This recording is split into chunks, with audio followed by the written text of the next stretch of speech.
Estamos trabajando para mejorar los accesos a nuestro pueblo. Ya el Gobierno de España ha aprobado más de 1 millón de euros de inversión para hacer una pasarela sobre la Nacional 332 y poder acceder peatonalmente a la estación de ferrocarril.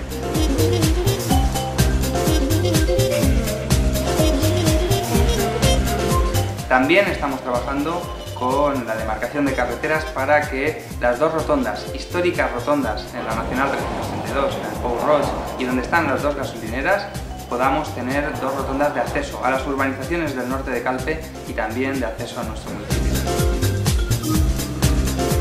Estamos trabajando para mejorar los accesos en nuestro pueblo, para mejorar la accesibilidad, para mejorar la seguridad vial, para hacer de nuestro pueblo un municipio moderno y un municipio del siglo XXI.